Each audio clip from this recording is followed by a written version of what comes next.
right, welcome, ladies and gentlemen, boys and girls, to the Starladder I-League Invitational Season number 3 North American Finals. We have made it. The winner of this best-of-3 matchup will be going to the Starladder LAN, set to take place later on in October here. Really not too long away, almost, I want to say, 2 to 3 weeks away here. The first minor of the season, and it's coming down to Complexity versus the Dire in this best-of-3. Winner of this going on. These two teams have played each other quite a bit. We'll talk about that in a second. But first, as you can see, we're even into the draft here. Introduce ourselves. I'm Breaky CPK, and for these grand finals, I'm actually going to be joined by Tsunami here on the cast. Tsunami, how's it going, man? It's a pleasure to be here. North America has been apparently in a renaissance this past week, actually, just the past 7 days. All these teams emerging, everyone seeming to get games off each other, everyone qualifying for their own tournaments, and there seems to be no dominant force. The former dominant force, Evil Geniuses, isn't even here in these grand finals. So what's been going on? I've been in China this past week. What's happening? Yeah, you've been in China. I've been in NA. There's every single region, just crazy stuff going on. It feels like we were talking about that before we came on here. But yeah, no, it's just been, as far as this event specifically, in the EG situation, of course, Leviathan actually with a big upset over them yesterday. They also defeated VGJ Storm before that. So Leviathan making a hell of a run. Unfortunately for them, though, they ran into a really good-looking Dire squad just earlier today before getting knocked out, finishing in that third-place spot. But, yeah, so EG getting knocked out earlier on. I mean, it's just been a crazy run with all of these NA events here. But we definitely got a fun matchup in this one, in the end, in Complexity versus the Dire. And as you were really making a point to me to kind of remind me, even though I've been casting it, I got a Dota buff here that suggests these teams have played 11 matches within the last week, official matches with qualifiers on the line for minors and majors. They've played 11 times. That's a crazy amount of games they played against each other. Yeah, who needs scrim partners when you can play an official like every other day pretty much against the same teams? And it's not even like it's been one-sided. It looked like Dire for the first few days, which was just like the beginning of the week. From Monday to Tuesday, Dire was getting the edge on Complexity, and then from Wednesday to Saturday now, it's been all Complexity over Dire, so we'll see who's dominant on the weekend, I guess. That's what's going on here, and yeah, it's a great point. These last two series, both in ESL and actually earlier on in Starladder, of course, even yesterday, they did defeat the Dire here. So as of these last couple of days, they have that momentum, but you know what? It's up in the air. Either of these teams can win it, and so I would not be surprised to see it go either way. Now, with all of that said, we got a draft well developed here. I noticed the IO was first picked by Complexity right away. I'm like, oh, are they doing the IO Tiny? They have ran it a couple of times here. Not only against the Dire, but just in general. They do end up with that Ancient Apparition Spirit Breaker, though, on the other side. And now even a Razor coming out. Interesting. But so far, it seems like the Dire, pretty comfortable response on their part here, Tsunami. 10 seconds remaining. Yeah, the other thing that's been different from region to region is I'm seeing that hero picks, despite it being near the end of a patch, every single region seems to be favoring their own meta. Like I've seen that apparently Jakiro is like a really hotly contested pick in this region, whereas it's like completely ignored in China recently, and Dire first banning it out. I know PPD has been a fan of AA since like the dawn of time, so I can see why he's going for that, but outside of that, like IO Tiny was also something that had kind of fallen off, and I didn't even realize that it was still competitively viable, or that IO even gets through drafts anymore, because if he's good, then he's banned usually. There's just all these other like top-tier bands, though. You got the Necrophos, the Venomancer. You mentioned Jakiro, yes, and NA, the Dire, Complexity, all these other teams, Evil Geniuses, like they've been running that hero quite a bit. So it's not surprised to see a ban, especially in this series where these two teams really have been running it. But you are right, it leaves open the IO, Z-Freak IO most likely we're going to be seeing here. And again, the Tiny to pair with it. Now, I will say, outside of Complexity, I don't feel like we've really been seeing this combo. So this is a very Complexity thing as of late. They are known for doing that, though. This is a team, Kyle's a very confident captain when it comes to his drafts. He's not afraid to be different than other teams. And speaking of that, he goes his Warlock here. This is a hero throughout the last season especially. He actually played a bit, despite it not being a popular support for a lot of people. But he's kind of going back here, playing the Warlock. We'll see how it works. Yeah, Warlock was definitely his go-to. That much I'm absolutely familiar with. But so you say that they've been running this combination. I'm actually not sure. How long have like Limp and Chessie been, I guess, running with these North American boys with this roster? Because IO Tiny is a strategy that's not easy to pull off if you're not familiar. Like your carry player and your IO player need to be well familiar with how each other plays. But if they've been running it time and time again, I guess Chessie and Limp have really fit in with the squad. Well, okay, so Chessie and Limp have a lot of history with Z-Freak and Kyle, a.k.a. Swindle We're talking all the way back to the Han days where they played together on one of the most notorious and best teams, you could even call it, of the Han days of what was called Stay Green at the time. And then on top of that, they even played all together in a iteration of Complexity in Dota 2, previously on. So to say the least, I mean, these guys are very, very comfortable playing together. Yes, obviously they had their own time away from another, but coming back, they were boot camping right away, getting ready for the season. They are very comfortable playing together. So I see what you're saying. I don't think that's a concern here, though. They're very comfortable playing together. You got Limp's going to be on the Tiny most likely, and Chessie does play the safe lane role for the team. So, and then Moo's kind of that guy that gets to go back to his off lane role, and he no doubt fits in very well with the theme of the team in the lineup here. So it's kind of the quick backstory on what we got here with these teams. Fair enough. I'll take that. As Dire also, I was curious to see how this lineup would do. Oftentimes, like, it's a pretty all-star lineup, I would say. The biggest newcomer is CCNC, and aside from that, it's a bunch of legacy players who are proven and competitive thoroughly. And so them coming together for this team, sometimes it works out well, sometimes it doesn't, but Dire seems to be giving other North American teams a run for their money. The Dire's been an interesting storyline for me because when I first saw the lineup, especially on top of that, when I first heard about the idea, they almost got Resolution, let alone Eternal Envy, with all the roster shuffle. Instead, they ended up with Pycat here, and that's nothing against him, but it sounded like that he was a little bit down the list as far as their options go, at least from what I heard. I wasn't sure. They got off to a rocky start. They lost their first series in the BTS event there in the qualifiers, and so it seemed like it was going to be a rough start for them. Shortly after that, though, boy, did they just take off. They ended up going on an 11-0 streak, I think, in the King's Cup there. They've obviously qualified for that. They've, of course, here in the finals. This is a team that is quickly rising up the rankings and trying to make a statement that they're even the best team in NA right now. But that's a hard thing to claim when we're seeing so many different teams win these events. We have EG winning the ESL major qualifiers. We have the Dire, of course, winning the King's Cup for the BTS minor. And then we have Immortals winning the PGL qualifier for the NA region. So, in a sense, Complexity is trying to kind of complete the whole diversity thing here with the NA region. That's what I'm excited to see. Not that I'm leaning towards it necessarily, but it should be a great grand finals here with these two teams. So, wow, what an interesting couple of picks, by the way. Both teams get their offlane. Darkseer and a Centaur coming out right here. 10 seconds remaining. Yeah, I still have yet to watch any Dire games, but I do hear that Zai's been tearing it up on the offlane. And obviously, as you said, Moo's on his staple role in the offlane. So Centaur's a hero that I have not been seeing very much of. So I'm just not really going to speak towards the meta-ness of each of these picks. I'm sure each of these teams, especially after playing 11 games against each other, probably know each other very well and have their own like mini meta developed. But yeah, Centaur, Tiny, IO, this all screams like extreme positioning, extreme mobility coming out from Complexity. And Dire are matching that pace. You got Darkseer and Spearbreaker, who are heroes who can very easily spread a fight apart.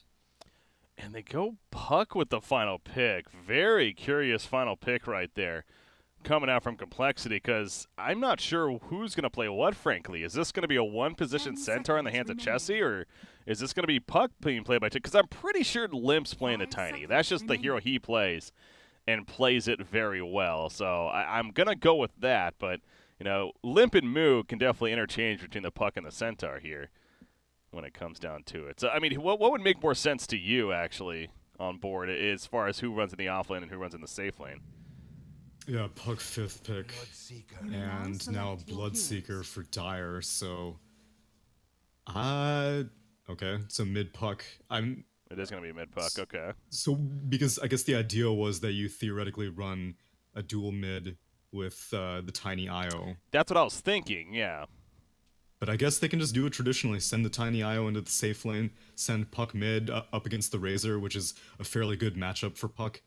And I may have been part of the reason why they picked Razor for CCNC in the mid lane, because it's a hero that doesn't need to be too concerned about the aggression that a Tiny can bring out, because you've got range. If things get hairy, you can start static linking and plasma fielding, and Spirit Breaker is going to provide a lot of mid lane support as well. But if you send that Tiny IO into the off lane, I mean, into the safe lane, then that means you're going to give Zai a much harder time on this Darkseer. So I can see what they're going for on complexity. God, Zai and the Darkseer, they got that great synergy with the Spear Breaker. You throw that Ion Shell on him, he just runs at people. Hell, Bloodseeker's also a great candidate for it, of course. So I definitely like the Darkseer pick. And you are right. Zai has been absolutely owning, as you would expect. He's proven to be still, and not surprisingly, one of the best offlaners, in my opinion, on the scene in general right now. So he's been a lot of fun to watch, and no doubt a big part of the success of Team Dire right here. So Complexity going to have to figure out how to deal with him in this case. But yeah, Spear Breaker's, on that note, it's actually been another very popular hero,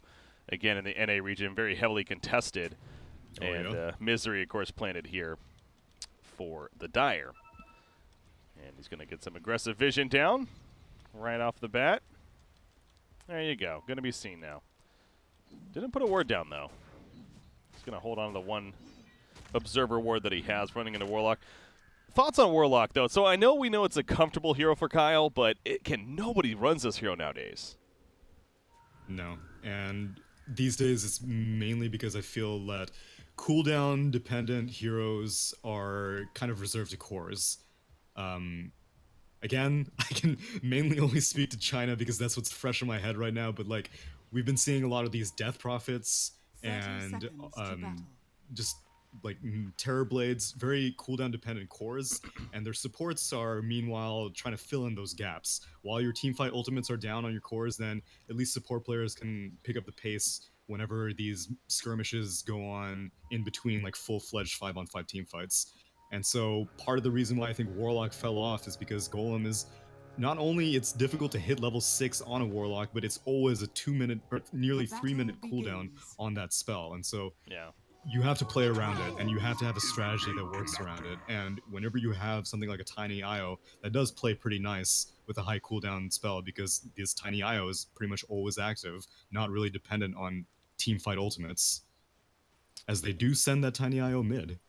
They are, and I definitely think you're onto something with the static league presence of Razor and how that could be annoying for him, especially having only one armor in the beginning in this case. So, but they are still going to commit to it, having the IO with them. Now, Spirit Breaker currently setting up in the middle lane, but that is a curious decision here on the part of Complexity, because yeah, they could have just as easily sent Puck to the middle lane and then had the IO Tiny top dealing with the Darkseer, but you figure Tiny would definitely have been guaranteed much more farm in that lane, although Ion Shell no doubt would have been annoying. But, I mean, I guess either way, to be fair, it's going to be because, yeah, Darkseers also would be pretty annoying, now that I think about it, in that off. Well, Darkseer is going to get his farm regardless, but again, I do think that Tiny's going to get more free farm, and it's possible that the idea is you want Misery to have to commit more time to the mid lane as opposed to charging these other lanes, which Centaur is not really an easy gank, but a Puck solo mid is a comparatively more easy gank because you want to use Illusory Orb to farm, but if you have to constantly hold on to it in fear of a Spirit Breaker charge, then a Puck doesn't win the lane as well as a normal Puck does, because you don't get to use your #1 creep pushing spell. So yeah, it's a reaction, and we'll see how it turns out. I think that I imagine, like I said, Complexity and Dire know each other very well, so this is a strategy they have been cooking for a while. I think that's something you can't overlook either. When a team plays each other 11 times in serious events, again, this isn't like some random, whatever qualifier or just online event. These are qualifiers for $300,000 tournaments in most cases, but even $1 million tournaments. I mean, these are big deals here, and no doubt that they're giving it their all. But yeah, when you play a team 11 times in 7 days, you kind of learn things, and then that brings that second level as you're getting at, that meta within the meta, as far as you want to start with the mind games, make those adjustments. I will say, again, I would lean towards Complexity having the advantage, if anything, because they 2-0'd them yesterday, and they won 2-1 in the series before that, so they're the ones on this winning streak of sorts. in this matchup here over these last couple of days.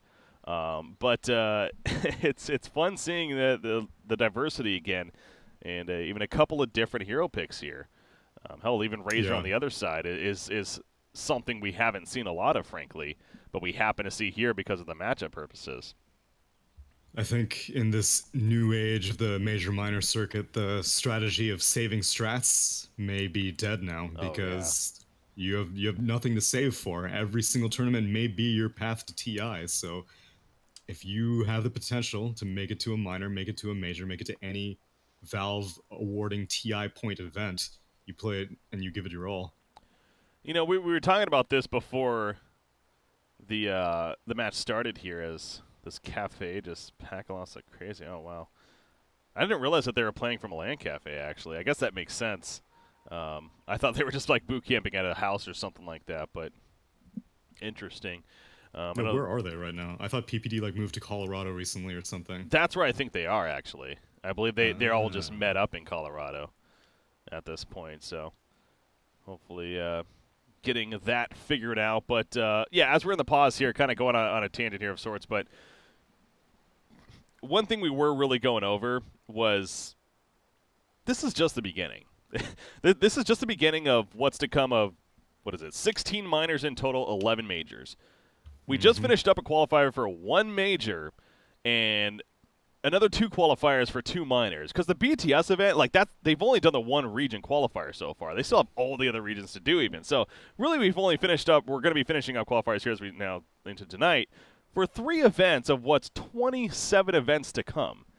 And something you had mentioned earlier, which we'll bring up here too as we're in the pause as we're getting out of it, but the Weehaw stack, Saksa announced that he's actually stepping down from competitive Dota for the time being and, you know, leaving the team. And we don't know the exact reasons, but if he's already perhaps getting burnt out or maybe disappointed by the results, again, it's so early on. You can't be. You've got a rude awakening ahead of you. Yeah. If that's the case. There's so much to come still. Anyways, that's a topic for another time as we are out of the pause now and into the laning phase. So, I mean, you saw right away the static link came out onto Limp here in the middle lane. And going to be pretty aggressive with it, I'm sure, in this matchup. So, it seems like, do you expect Misery to even leave this lane, or will he just probably sit mid for most of this? I think he's going to sit around at least until CCNC completes 1 major item, or he can just leave. That's cool, too. I mean, I'm not going to stop him. I'm not his mom. Right as you say that, sure enough, he's like, nah, I'm proving you wrong. Just going to say hello to coL here. He's going to take a lot more return damage than what he put out, but... Yeah, no, these are not heroes that you can say hello to. You need to make an appointment. Centaur does not take walk-ins because this hero, even though he hasn't skilled anything, does not need to be concerned. And that's the hero just by himself. When you slap that Shadow Word heal behind him, that's a lot of HP that you have to burn through, and a lot of potential of that return passive as well whenever Move finally levels it up as mid lane. They get a kill onto the Razor. Yeah, now, that wasn't First Blood, considering? Because nothing popped up? Well, yeah, I mean, a creep most likely got the last hit. Yeah, so... in those situations, yeah. That's why they both got credit for it, so that First Blood bounty is still there, essentially, coming out. But yeah, still a kill nonetheless. I mean, that was obviously... He tossed him in. I got there a little bit late, but...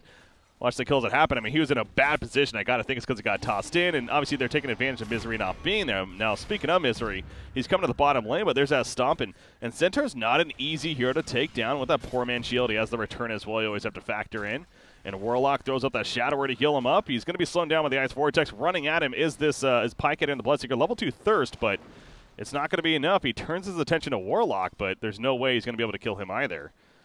Yeah, so he'll just, I mean, he's still running, man. Wow, really? He's committing quite the effort for this. Okay, I mean, yeah, maybe without Io that could have been something, but now he's being blocked, actually, and Tiny's coming over. Oh, no, Pycat, he's going to regret this decision, it feels like. Okay, he goes the other way. Well, he's pretty thirsty right now. He's got 430 move speed without anything, but now heroes are starting to regen, and Pycat's a man with no home right now. And this hurts, right, because he's not getting farm in the meantime.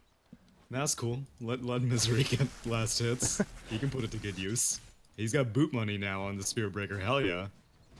All right, so yeah, I guess that's, Spirit Breaker at least making it so it wasn't wasted completely, but Yeah, that was an ambitious dive there from Pycat. Granted, he didn't die in return, but that's just a signal of how Dire are planning to play this entire game. I think that's just foreshadowing right there, because Bloodseeker does not really have very much to be concerned about, at least not for a while. Puck is going to be a little bit irritating, but right now Chessie is having his hands full with Zai, basically just cutting the wave right in front of him. So mid lane, charge onto the IO. Yeah, he is pretty low. Going to be tossed off, though, is Misery. So Limp protecting his teammate, but not enough. Down goes out of the Plasma field to finish the job. And that was obviously a great charge in from Misery on the Spear Breaker. So well played right there. And so I guess they technically did get First Blood Bounty, because that didn't come up. I don't know if I've ever seen that, to be honest, where a creep gets the First Blood and it ends up just it doesn't be announced, but they did get a bit of gold for it now that I think about it. So right. Yeah, okay. It's just split. That makes more sense now. Anyways, nice find onto the aisle right there, and that's the power of Spirit Breaker, though. And my co-caster earlier, Trauf, was on. He was saying that he feels like Spirit Breaker's one of the best. Back mid lane. Is he CNC in trouble? CNC. No, he's going back in, man. He's fine. But yeah, he was saying Spirit Breaker. Top lane. No time to talk. Some could be up, Tsunami. No. It's for tell me what Trauf was wrong about. Anyways, no, he was talking about Spear Breaker and how he's probably one of the best heroes right now in the game, in his mind. And again, the NA region, we've been seeing this hero massively, at least. Kind of back that up. So, God, but don't say a word, because middle lane, yeah, they're going for the kill on the CCNC. He's going to be fine, though. Good old infused raindrops to assist, and now Misery charging in, but he's going to go right for Z-Freak and gets the kill. Turned his attention. Nice turn again. Yeah, Spearbreaker's he's an interesting hero, because very rarely will you see these 4 positions kind of. I think Spearbreaker falls off harder than most 4 positions. Is the one downside of him, but that's mainly just due to the fact that heroes and teams are better at grouping up as the game progresses. Like, Spearbreaker has full reign of everything, but then when it comes to team fights, like, you really need to get like a really deep charge to cause a lot of chaos. Otherwise, you're just kind of irritating. Whereas heroes like Earth Spirit or Sand King, those heroes can cause a lot of chaos all game long. Is now Pycat getting pretty low here, but double edge. Oh, he tried. Okay, there you go. Oh. Yeah, you could tell he was casting it right there, but got the line of sight, but still not enough. And yeah, double edge has a little bit of range on it too. The idea you don't necessarily need to be right next to the target. You saw right there. I mean, a decent gap, and it's still enough to get the kill on a Bloodseeker. So good find on him. Take advantage of no support. So, but yeah, hero that maybe tapers off, but man, in the early game, he has so much potential. And again, we're seeing it again right here. Apparition, Courier Stipe. No. Wow, he is really deep. Yeah, what's PPD up to? It's just a casual AA going for a Courier Snipe. I mean, he's hit level 3, so that's pretty good. Getting some data on all these stacks that have been set up for the Tiny. True. This is a good exploratory mission. They want to go top lane, but Puck's level 6 now. He has his Dream Coil. He puts the Ion Gel into Misery, but yeah, that's not going to happen. Chessie's playing a little bit too safe, it feels like. So he's going to be fine here. Tiny, he's going to be linked up, and it continues for a while, but eventually he backs up. This I always forget how good Z-Freak is as a player. He just casually did another stack. His leftmost camp did not pull off, but he just walked through, basically wasted no time with full spirits out and stacked 2 camps, and now Limp's gonna get a massive cash infusion as a result. There you go. Power Tread's gonna be finished, and pretty sure he's gonna be looking to finish the Blink next, of course. Bottom lane, Moo's running at Pycat again. Not afraid to go this deep, especially. This is an interesting strat that you can see Complexity doing. He's just constantly throwing on that Shadow Word now. I don't know if Shadow Word's going to save him here. Yeah, they spread around. He gets a stomp off still, but he's definitely falling here. Goes for the double edge. Not going to be enough. And gets taken out. So that Shadow Word, it can be a strong heal, but at the same time, it takes a while for it to be a strong heal. So unable to save him there. Yeah, it does. And it was a difficult situation for Moo. He wanted to get the stomp off so people couldn't attack him, but while canceling the stomp, he ended up staying in the cold feet AoE and got stunned, so rocking a hard place. What was going to bring up, though? Oh, yeah, Centaur. So this is, again, a hero we really don't see often. Is this, what do you expect to see? It looks like he's going Hooded Defiance first, which I think is pretty typical in this hero. Yeah, well, mainly what I said in the draft, I think high mobility. I think Stampede is going to be used aggressively more often than defensively, and that seems to be kind of how Centaur left the competitive meta. Is that everyone's like, oh, you got to build Aghanim Scepter on this guy. Oh, you got to make sure that whenever you are getting into a team fight and you're starting to lose the team fight, just use your Stampede, and then all of a sudden you can start recovering.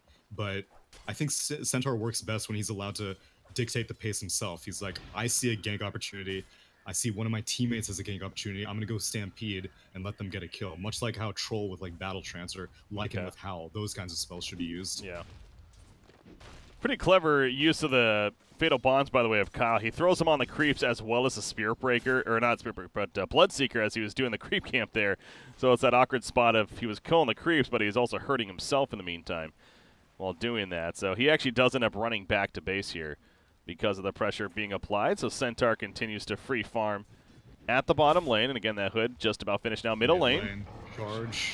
Stampede. There's that defensive Stampede coming out. Actually, TP's coming in. And Misery, he is overcommitted for this. Nether strikes in, trying to juke away. That's not going to happen, though. He also almost got the Courier kill, it seemed like. Got it to half-life. He tossed the Courier, actually. Did he? Okay. Yeah. Meanwhile, Chessie actually picks up a kill on Darkseer in the top lane, compliments of a Dream Coil. Yeah.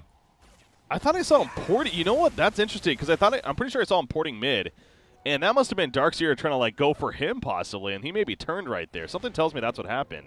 Because I could have sworn I saw him porting mid, unless it happened like right before, but I don't think it did. Interesting. Yeah, he may have gone for a vacuum to like cancel a TP or something like that. And that actually throws a wrench in Pycat's plans. Yeah. As now he ruptures bot, but that's not an easy target. Hood completed. This Ion Shell is not doing a whole hell of a lot. And now Z freaks in. Yeah, relocate in. The Avalanche comes out. They do get the Kona Center, but at what cost for them? Darkseer, he'll fall. PPD's running. Cold Feet applied. Trying to run down after Io. It's not going to be enough. They relocate back out. They get out in time as CCNC comes in. So they go back mid and back to farming. That was execution at its finest from Complexity right there. I mean, losing Centaur hurts, but get a kill for the Tiny and make sure they both stay alive there. On the Io Tiny, at least. 5 heroes from the Dire commit to that, and coL makes good use this time, getting some solo experience. It's not even about the farm, it's about the experience. He's at level 5, he's so close to hitting that golem timing, and I don't know, so how has Complexity been running this, like, level 6 timing of Warlock? Like, do they try to go for a gank and go for a push, or do they just kind of use it as, like, a defensive maneuver where if they go for, like, if Dire goes for a tower dive, then they're going to be like, no, it's cool, we got the golem, we can take this fight. Well, they ideally don't want to die on him a lot here, and yeah, that's also good. That's a good strategy. Unfortunately, it's not going to come to play here. So good find by Misery. To level 6. Yeah, but is he really casting that there? I mean, that would have been a no, definitely not. But that's what I'm saying. Like, so how has Complexity been using it? I honestly don't know, because I've casted a couple of Complexity games, but I honestly don't think they've been running Warlock a lot. I feel like this Warlock pick that came out in the last series they played the Dire, actually in the Winter Finals yesterday, I don't know if they ran it before that, though, to be honest. So, yeah, I'm really not sure exactly how they've been running it. Now, we do see he's going to assist here at the top lane on Misery, get some revenge even. Charge comes in. Here comes Chessie, though, and the easy kill set up. The Dream Coil put down as well. CCNC trying to run down Limp, had that link up the whole time. But not enough damage for the kill coming out. There's that golem now. Level 6 hit on the Warlock. He lets them know. The wall goes down from Zai, but now Zai's dropping, although the Ice Blast could finish off Limp right here. The Blood Right is out. Pycat will get credit for the kill, and Zai surviving for now. Chessie, he's trying to search for that Darkseer. I don't think he's going to catch him, though, as he's a little bit too slippery. Where's Centaur during all this? He's pushing out the bottom lane. Back to the top lane. Pycat will get found, and coL gets credit for the kill, even that Warlock. And look at, he has tethered up to the Warlock Golem to help get the assist right there. So PPD gets a tower kill during that at the top lane. So a lot of crazy stuff happening up there. The whole fight. Yeah, at the end of the day, though, you lost 3 Dire here. Okay, I'm starting to see. This is the first game that I've casted with Dire being on Radiant. I love it. What a way to be introduced to this team. God damn it. Okay, I'm really starting to see why they Dire. This way. Yeah, Team Dire. Okay, that's good. Yeah, that's good. I'm gonna do that. So Team Dire, they lose 3 heroes, whereas Complexity only lose 1. They do lose their core with Tiny, and they do spend the golem, but it's definitely a great trade, assuming that he won't die yet again to this charge. Yeah. And I think, yeah, going back to the Warlock, too, it feels like this is a bit of a laning decision as well. They perhaps wanted a hero that could be aggressive with the Centaur pretty effectively, and we've seen that Shadow Word again, both offensively and especially defensively, really allow Centaur to kind of stand his ground down here. And I know that he had that one death earlier on, or actually it does have a couple of deaths even, but overall he's actually farming pretty well. In fact, you look at the net worth right now. The top 3 all belong to Complexity, actually, in this game after that fight. So that's, you know, obviously great news for them. And you're going to have the blink on Puck, and Centaur, he's got his plans queued up here. He's going to be going to Solar Crest next. Yeah, Hood is, I've been seeing more and more commonly because, like I said, you want a frontliner, and Centaur definitely fits the bill. As coL is continuing to get charged, he's under Radiant Vision with this ward, so curtains. No Warlock Golem this time. No, Easy not plan this there. time. And so, more often than not, I will see the Hood, but then after that, usually you want some sort of form of initiation. It doesn't have to be the Blink Dagger. Sometimes you'll see Force Def, and I've even seen Yules a couple of times on Centaurs, but Hood into a Solar Crest is definitely a different look, because now he's going in on CCC. Wow. Obviously they had vision here the whole time. They saw him doing the stack, and then all of a sudden 4 heroes collapse on top of him. The relocate gank, and then Centaur just simply running in with Puck joining the party as well. So yeah, big collapse right there. CCNC just got his Mask of Madness, by the way, and a quick note on that. If Razor's picking up Mask of Madness, you know this item is just stupid strong right now. I mean, to me that just feels like silly. I know it's an item that we do see on this hero as well, but again, it goes to the idea of the item and how pretty strong it is at this point. Yeah, no, in China, I've been seeing it on, like, literally every single carry that you could think of, and, like, for the first few days, I was just like, really? Mask of Madness Gyrocopter? And then after that, I was just like, wow, it's actually pretty good. Yeah. The main thing is that you're able to disassemble it, and I think that's the most important thing. If you weren't allowed to disassemble it, I think the item would fall off, because a lot of agi carries are like, all right, you know, I mean, quarterstaff, I can do plenty of stuff with that quarterstaff. I can turn it into my butterfly, I can turn it into a bloodthorn. You know, I'll just stick with the Mask of Madness for farming items. Helps my sustain as I farm the jungle, gives me more attack speed in team fights, and who cares if I get silenced? No big deal. Radiant's looking to make a play on a Centaur. They scanned in the area to make sure nobody was hiding nearby, but Centaur's backing up for now. If he stays with this creep wave, though, which it looks like he is, he could be in some trouble. There's the charge. Razor running in. Link's going to be put up. Ice Blast on top. I mean, everything coming together right there for the Dire. So, obviously, Razor getting some nice revenge for him, too, after Centaur did the same thing to him about a minute or so ago. And transitions nicely into a bottom tower push. Now, again, you always have to be careful, though, going up against this tiny IO in the sense that relocate. That is online, so don't feel too confident that you have a free push here. No, man, hell, relocate. Tiny himself is pushing your mid-tier 1 uncontested. Charge was coming in, but it gets canceled as now Zai's going to TP. Vacuum pulls him in. Ion Shell running at him, but the Avalanche will stop him in his place, and that just allows Limp to kind of walk away and see if he can go for a ride. Tags along with him. So they will deny the tower at least, but a bit of a distraction because, again, not only do they get them to rotate, but that stops any bit of a bottom tower push they were attempting on Team Dire's side here. This is...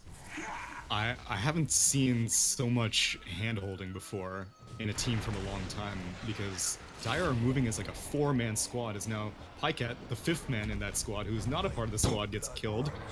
That ultimate, though, from coL was a little off, and honestly, really not needed, but it is going to allow to try to set up a kill on a Misery here. Z-Freak did end up going down, by the way, to Pycat, but Spear Breaker is picked off in the end. I believe he ended up down to the Rupture there, that he still had him, if I'm not mistaken. So it ends up being a 2-for-1. Obviously still very good for Complexity. That was just a very curious decision by coL to throw that out so late. But to be fair, the Avalanche initially missed by a limp on that relocate gank. So Pycat was able to move, and that's how he got the Blood Right and even the Rupture off initially and allowed for the turn kill. So that's why maybe coL felt like he had to use that at the last second too. But was a kill, and again, a favor for Complexity. And also, that's the cool thing about the Chaotic offering as well as the Warlock Golem. He's great at pushing and farming for the Warlock here, so. This is true, but I'm actually surprised that they didn't transition into a push. Like, they have this Golem, and he's going to time out by the time he hits this tier 1. But I guess right now they're looking for, I guess, the Aghanim Scepter on Tiny, so that's something else that I was curious about. Sometimes we've been seeing Aghanim Scepter be a much later item on Tiny these days, but I guess Complexity recognized that they want pushing power. They want to use this Golem in tandem with the Tiny IO combination, and they want to be able to put Team Dire into an early grave, because there is one Midas on Pycat, and coL is matching that with a Midas on Warlock, and I don't know what PPD usually gets. I feel like he used to get Midas quite a bit on Ancient Apparition, but if he does, then again, Complexity are in their best interest to push early.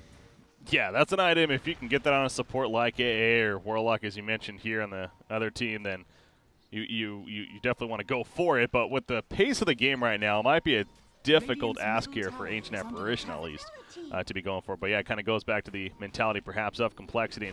But on that Ags real quickly for later, that does feel a little earlier than we're used to seeing it. Just getting simply the drums after, which he still has full charges on. Right. And going to go right into the Ags. Where's this Mask of Madness at? Yeah, where's his mom? Yeah. That's what I'm wondering. I know the Echo Saber, though, we've seen on him. We've even seen a Manta style on him. Now, that's more of a reaction to the game and the matchup you're going up against. But PPD. Oh, yeah, that's a free kill. PP dead. Heyo. Got him. Quick on the words there. Nice. Tiny. He is committing towards that Axe, though. He does buy the Ogre Club, I believe, so pretty much a certainty. Speaking of Ogre Club, CCNC is working on that BKB, but okay, he is going to fall back. I was going to say, if he goes forward, he's in trouble. He stands away, though. CCNC has definitely been having to play very protected ever since he got killed at that Ancient stack, and that's going to have to continue. Your team is the one that has the Spirit Breaker, but it's still Team Dire that feels scared. Spirit Breaker has not been able to find very many charges, and this is the other trade-off of the hero itself. Yeah, it's very strong whenever it can get initiation on Centaurs. Let's see if you can kill him, though. Relocate, though. Look for that. They go into the Ice Blast. The Ice Blast connects on all three. The vacuum in. Centaur's so damn tanky, though. Stay alive for the time being. Zai is dropping. Surges on 4. Z-Freak getting low himself. Centaur eventually is finished off, but that Fatal Bond, if anything, killing off Zai right here. He pops his own Hood of Defiance, and he will stay alive for the time being, actually. As a relocate back with Z-Freak, he did take Tiny with him. They were actually trying to go for a ninja kill on a CCNC, it looked like, in the meantime, but he falls back, so that's not going to happen. Now back to the top. Chessie's up here. Dream Cole's ready. Will he use it? Illusory Orb in. He's going to think about it. Tiny's running in. Oh, Tiny finds Ancient Apparition, actually. Gets him killed, so now he's definitely going to be... He's probably saving him for the TP, if anything, yeah. And Misery knows that. He's holding off. He's going to be dead. The toss for the double kill of Tiny right there. So, big picture, yeah. I mean, went all right for Complexity. All they lost was Centaur, I believe. Yeah, pretty much. And Tiny was able to participate in a few kills, made distance. Like, he got relocated in, and then he got relocated back, and then he TP'd back again onto the top shrine. So, right now, Limp has been progressing very well. And whenever you get an Aghanim Scepter this early, yeah, it tanks you up, and not more often than not, the enemy team is not willing to put in the resources to discourage your push, because one of the biggest setbacks of getting a Aghanim Scepter this early is that you don't have very much attack speed. But right now Z-Freak has 3 points in the overcharge on this IO, so one of those biggest shortcomings is already substituted. That's what makes this combination so ridiculously strong. It's like the biggest issues of a Tiny are the mana issues as far as resetting, and then yeah, maybe his attack speed as well, and a Tiny or IO's just like, yeah, I'll give you both of those things. Pretty awesome. Like move speed as well. More often than not, a Razor should be able to make mincemeat out of a Tiny, just dance around him. But when you have to deal with the tether move speed, and obviously the fact that he gets more move speed out of Grow, and Tiny's about to hit level 17 in just 2 levels, Complexity are looking very good right now, that's for sure. In a good spot. As far as the positives for Team Dire here, you do have Razor, the BKB just about finished, and BKB this game for the Radiant side is going to be very, very powerful. It's going to make you unstoppable for that duration, you know. But he doesn't have it yet, and he probably wishes he did, because he gets jumped right here, and ultimately going to be an easy kill. A relocate gank for this too. Frankly, wasn't necessary, but you can't blame them for doing it, as they wanted to guarantee that kill. And yeah, Limp's going to stay here most likely. Z-Freak just takes himself back. And that's an easy tier 2 tower push. Limp, after this, couple of creep kills, he will have that Ags finish. And this is going to be a very early Ags. So, like you said, with the tether of Wisp, these buildings are going to start dropping even quicker now. This right here. Yeah. And Bloodseeker's not really in a position yet to discourage these pushes either. He's working on a Radiance, and after that Midas, he's progressing pretty well to it. Gonna have that relic and 500 more gold, but it may come a little too late because Radiance is a farming item for the most part. Yeah, it does give you plenty of right-click damage, and on a Bloodseeker in particular, it's kind of double efficacy since, everyone will be getting low thanks to all the burn. You get more thirst, move speed, and damage. But it's still not an item that allows Bloodseeker to be like, yeah, I can go into this fight. So it's going to be all up to CCNC's Razor with that BKB. Otherwise, once Razor goes down, the rest of Team Dire start looking like paper. Moo rotating towards the top, has the full pipe now finished. He's working on his blink as well. So yeah, this is all happening without a blink on the Centaur. And so of course they have great initiation with the Tiny already, but now and Puck for that matter with his own blink. But the third one's coming along on Centaur, so the follow-up and the initiation is going to be extra heavy now in favor of Complexity. So just more concerns for Team Dire here that they're having to deal with. Darkseer picking up his own pipe is, of course, a nice answer to that. And obviously the Guardian Greaves as well is going to be a very valuable pickup. So Zai maybe had a little bit rougher of a start, but in typical Zai fashion, he's doing just fine in the long run. 1, 3, and 6, but he's up there on the net worth and getting the items necessary to definitely give his team a good chance here. But yeah, Tiny with his Axe finished, man. He's at the bottom lane now. Say goodbye to your creep waves. Yeah. Just a couple thwacks, a toss, and see ya. Radiant scan, though. Ooh, they want to make moves. Io has a Glimmer Cape. We'll see this play. He has relocate. Or no play. That works also. Well, they saw them coming. Unless they were smoked, I don't think they were, yeah. Because they have the ward over there, so. Right. Complexity playing it they're dancing with them here. Zephyr's like, oh, I'm all alone. Nope, Tether. Top tower is under attack. Well, you bring all 4 heroes here, you bring a Darkseer with Pipe and Mech. Hopefully they can at least take this bot tier 1 and take the second tower of the game, but doesn't look like Complexity want to give it up for free. coL does not have his TP ready, but they're just going to walk on down along with Moo. Oh, wow, he is going at them. He's angry. Pops the drums, he's angry indeed. Misery, unfortunately gets hit by the avalanche. And he's going to have trouble getting out of this one now. Another toss in 1 second, just toss the IO. No, it's not even necessary. Get the kill. Darkseer ports out already. So, big turn from Complexity. They're only the 1 kill, but again, you kind of just see that momentum there that Team Dire may have thought they had. They're pushing the bottom tower. They only have 1 tower kill at 25 minutes on the Dire side. That's not what you want to see if you're Team Dire here. Yeah, and as exceptional as Zai's farm is, pretty much all of that net worth has not been used, at all, because he hasn't piped a single time. I don't think he's used mech a single time, at least non-team fight situations that I can tell, and he might have to do it now, but he surges out.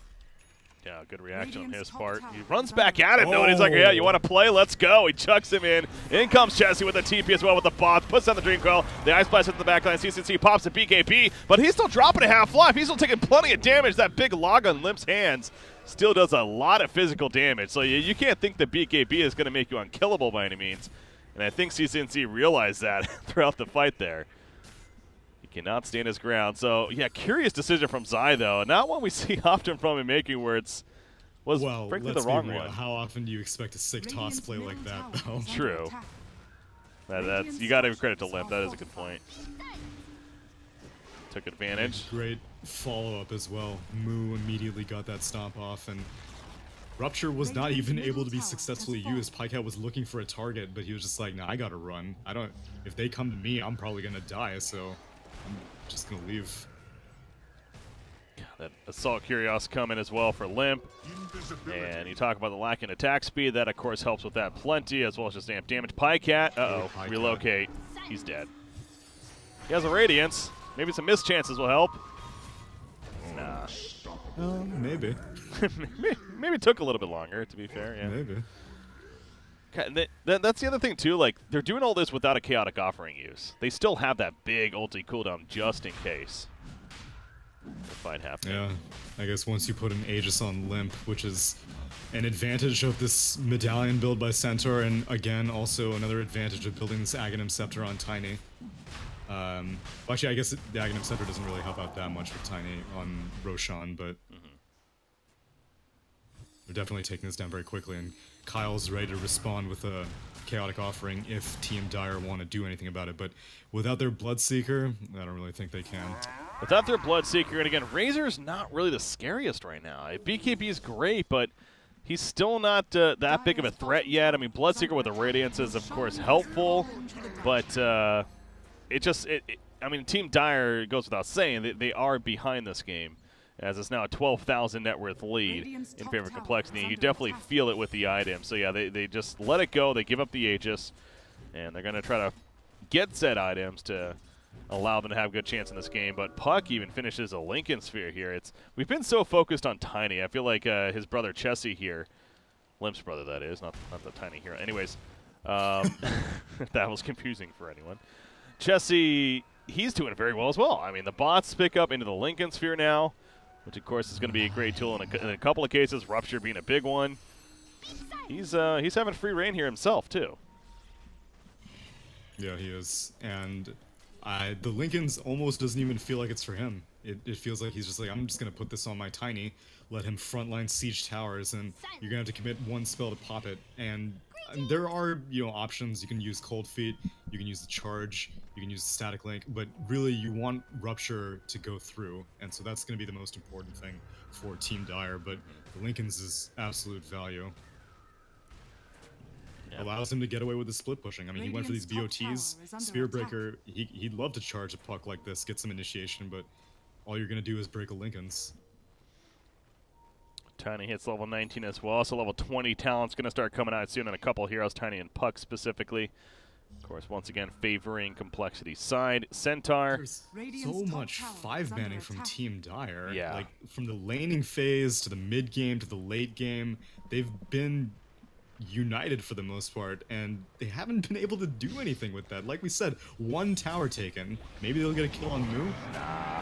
Stampede. He has support coming in. Okay, maybe they will this time, though. I mean, they're literally using everything, and they will get it. Now, the TP cancels, and so, again, they're pushing Tier 1, but you look at what's happening. The mid lane's being heavily pushed in all the way to the Tier 3 tower. Top lane secondary tower also taking some damage here, so the Radiant side... Look at that Tier 3 mid. Oh my god, he blinks away at the last second too. Io, what is Io doing? He's chilling for now. Okay, out comes a chaotic offering as Bale along. Limp turns around with the auto attacks. He does run through the wall that was put down by Darkseid. Then the vacuum back in. And CCNC, he's draining all of that damage actually on a Tiny. So that's 168 plus damage right now in favor of Razor right here. And obviously killing Warlock. So this has worked out pretty well for Team Dire so far. The Avalanche will stop them a little bit more. Limp, he does make it out of there. Avoids the Blood Rage as well. Z-Freak, oh wow, he's still actually getting out of here. And he's good. Glimmer Cape. Yeah, he does get away in the end, so. Yeah, I think Complexity tried to get a little too cute for their own good. So Io wasn't tethered to the Tiny while he was pushing that Tier 3 tower, and it's because Z-Freak, which earlier I saw a pretty sick Twitch clip of him disassembling that Glimmer Cape into a Shadow Amulet, and he was just like, okay, I'll do that here. He amuleted himself and the Warlock, so it was some sort of like, stationary smoke type situation because Tiny was retreating, getting charged by a Spearbreaker. Razor was like, dude, it's just a Tiny. We can kill him. And then Warlock was just like, okay, cool, I'm gonna Chaotic Offering. Oh wait, all of the Radiant, aka Team Dire, are right on top of me. And yeah, not really the best team fight situation for them. Yeah.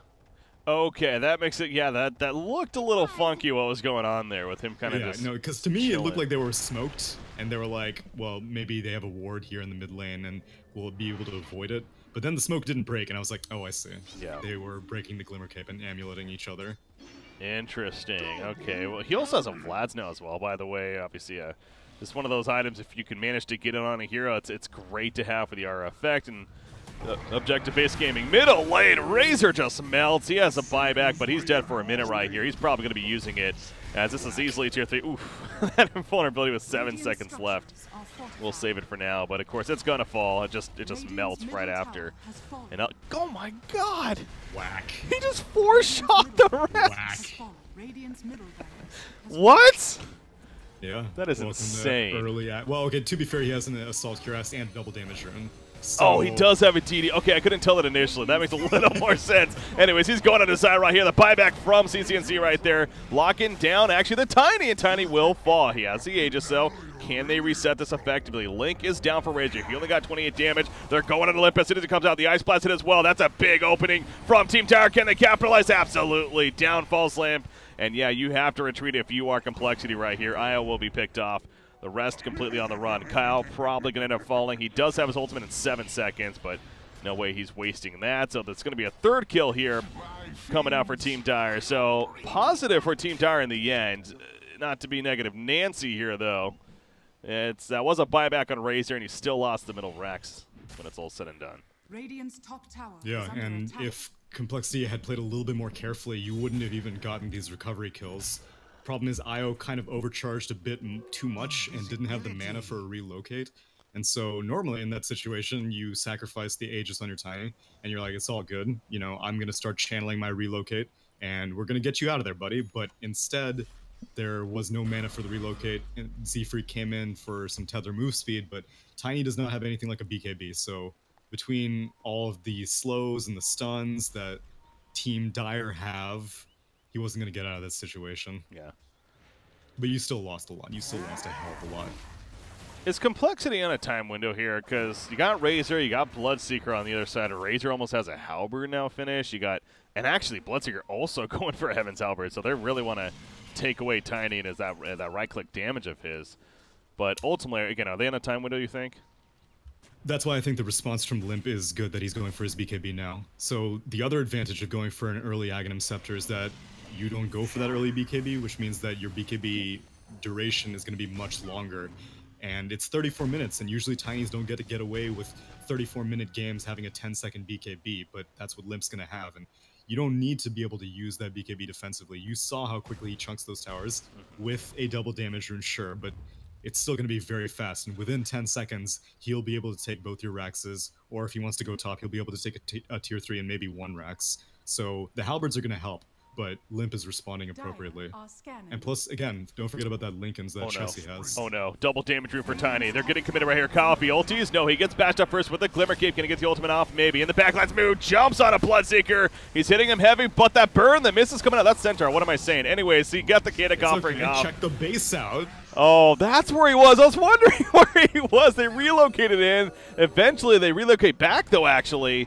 And now Misery, he's going to Nether Strike into the face of Limp right there, but Limp chucks him in the air, gets the 1-kill CCNC running at him. Again, that double damage rune still on Tiny for the time being. They pop the strike though on CCNC. You want to turn around and run. That's not going to happen, though. He pops the BKB at the last second, but he's in trouble. The blink in finishes him off, and you can tell Complexity's feeling it. I thought that was Tiny that had jumped in right there. I was wondering why that guy was living so well, but you're right. He jumped out. He jumped straight out of game 1 is what happened. Oh my gosh. Complexity take it dominant.